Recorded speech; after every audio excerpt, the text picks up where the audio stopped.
السلام علیکم پیارے دوستوں، کیسے ہیں آپ سب؟ امید کرتے ہیں وہ خیریت سے ہوں گے، مزے میں ہوں گے۔ آج کل بارشیں ہو رہی ہیں اور اس موسم کو آپ لوگ بہت ہی اچھے سے انجوائے کر رہے ہوں گے۔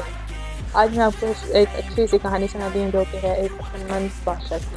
شروع کرتے ہیں۔ بہت مدت پہلے دور دراز کے ایک ملک میں یہ قاعدہ تھا کہ وہاں کے لوگ جو ہوتے ہیں وہ ہر سال اپنا بادشاہ تبدیل کرتے تھے۔ جو بھی بادشاہ بنتا ہے ایک عہدے نامے پر دستخط کرتا، اس کی حکومت کا ایک سال مکمل ہونے کے بعد نا وہ اس عہدے سے دستبردار ہو جائے گا اور ایک دور دراز کے جزیرے پر اسے چھوڑ دیا جائے گا جہاں وہ واپس وہاں سے کبھی بھی نہیں آئے گا۔ جب بادشاہ کا ایک سال کا دور حکومت مکمل ہو جاتا تو اسے ایک مخصوص جزیرے پر چھوڑ دیا جاتا جہاں وہ اپنی بقیہ زندگی گزارتا تھا۔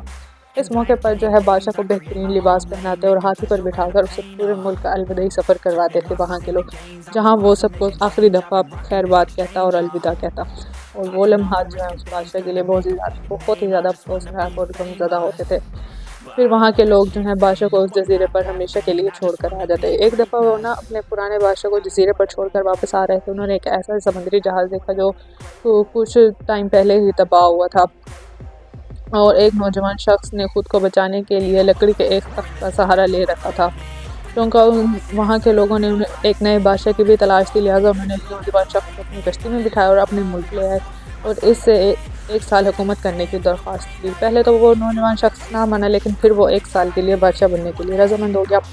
وہاں کے لوگوں نے اس کو جو ہے وہ بادشاہت کے سارے اصول اور طریقے وغیرہ سمجھا دی اور بتایا کہ ایک سال بعد وہ اپنا مخصوص جزیرے پر چھوڑائیں گے۔ تو ایسے ہی وہ جب بادشاہ بنا تو بادشاہت کے تیسرے ہی دن اس نے نوجوانوں کو حکم دیا کہ مجھے وہ جگہ دکھائی جائے جہاں بقیہ تمام بادشاہوں کو بھیجا گیا تھا۔ بادشاہ کی خواہش کا احترام کرتے ہوئے اسے وہ جزیرہ دکھانے کا اہتمام کیا گیا۔ وہ جزیرہ مکمل طور پر جنگل تھا اور جنگلی جانوروں سے بھرا ہوا تھا۔ ان جانوروں کی آوازیں جزیرے کے باہر تک سنائی دے رہی تھی۔ بادشاہ جائزہ لینے کے لیے تھوڑا سا جنگل کے اندر گیا تو وہاں اس کے پچھلے تمام بادشاہوں کے ڈھانچے نظر آئے۔ ان پر نظر پڑی، وہ سمجھ گیا بہت ہی جلد اس کا بھی یہی حال ہوگا اور جنگلی جانور جو ہیں وہ اسے بھی چیر پھاڑ کر کھا جائیں گے۔ ملک واپس پہنچ کر اس نے مضبوط اور توانا جسم کے 100 مزدور اکٹھے کیے۔ ان سب کو اس جزیرے پر لے کے اور حکم دیا کہ جنگل کو ایک ماہ کے اندر مکمل طور پر صاف کر دیا جائے، تمام خطرناک جانوروں کو مار دیا جائے اور پالتو درخت جو ہیں وہ کاٹ دیے جائیں۔ ہر وہ چیز جو ہے جو وہاں پہ مطلب بری تھی، خطرناک تھی، وہ اس نے وہاں سے صاف کروا دی اور ایک ماہ کے اندر ہی یہ سارا کام اس نے ختم کروا دیا۔ ہاں، تو پھر خود اس نے دیکھا کہ سارا کام ہو گیا، تو پھر اس نے کہا کہ دوسرے مہینے اس نے وہاں کے جو اس نے مزدور اکٹھے کیا تھے ان کو حکم دیا کہ وہاں پہ خوبصورت باغات جو ہے نا وہ تعمیر کیا جائے، اور وہ اپنے ساتھ مختلف پالتو جانور مثلاً مرغیاں، گائے، بھینسیں، بکریاں، بھیڑیں وغیرہ جو ہوتی ہیں وہ ساتھ ساتھ وہاں پہ منتقل کرتا رہا۔ تیسرے مہینے میں بادشاہ نے اپنے مزدوروں کو حکم دیا کہ ایک شاندار گھر تعمیر کریں، اس جزیرے پر ایک بڑی سی بندرگاہ بھی آپ بنائیں۔ گزرتے مہینوں کے ساتھ ساتھ وہ جزیرہ ایک خوبصورت شہر میں تبدیل ہو گیا۔ وہ نوجوان بادشاہ بہت سادہ سا لباس کرتا تھا، اپنی ذات پر کم خرچ کرتا، اپنی بادشاہت کی زیادہ تر کمائی جو ہے وہ جزیرے کو بنانے میں لگاتا رہا۔ 10 ماہ گزرنے کے بعد بادشاہ نے اپنے وزیر سے کہا کہ میں جانتا ہوں کہ 2 مہینے بعد مجھے اس جزیرے پر چھوڑا ہو گیا، تو میں ابھی سے وہاں جانا چاہتا ہوں۔ وہاں کے جو وزیر اور دوسرے وزراء وغیرہ اس بات پر متفق نہیں ہوئے۔ انہوں نے کہا نہیں، آپ اپنے 2 مہینے مکمل کر کے پھر ہی آپ وہاں پہ جا سکتے ہیں۔ پورا سال مکمل ہو جانے کے بعد اس کو ویسے ہی خوبصورت سا لباس پہنایا گیا، بہت ہی شاندار، اور ہاتھی پر بٹھایا اور اپنی رعایا کو اس نے خیر آباد کہا۔ خلاف توقع بادشاہ اپنا الوداعی تقریب جو ہے بہت ہی خوش تھا۔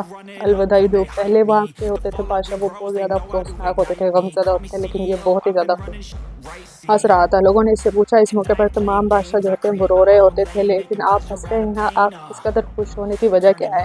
اس نوجوان نے وہ جو نوجوان تھا بادشاہ، اس نے بتایا کہ تم لوگوں نے داناؤں کا وہ قول تو سنا ہی ہوگا، جب تم ایک چھوٹے بچے کی صورت میں دنیا میں آتے ہو تو تم رو رہے ہوتے اور باقی سب لوگ ہنس رہے ہوتے ہیں۔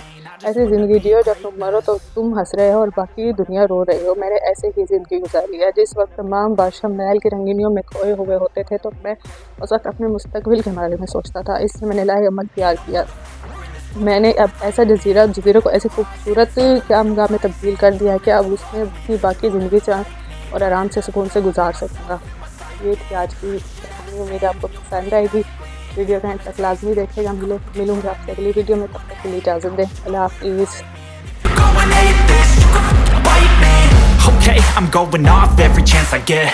I don't really take a loss, well, I'll admit. That's why I'll make it to the top, yeah, I commit. And no, I'm never getting lost, I get after it. Investing in my own stock, cause it's faster than any crypto hits go, let me spend. Everything that you see is something I invent, and it's only a percent. I'm gonna take shots, if I miss all, forget it. I'll take a fat loss just to learn all that's in it. I'm taking snapshots, learning how to fall and get it. I'm getting back up.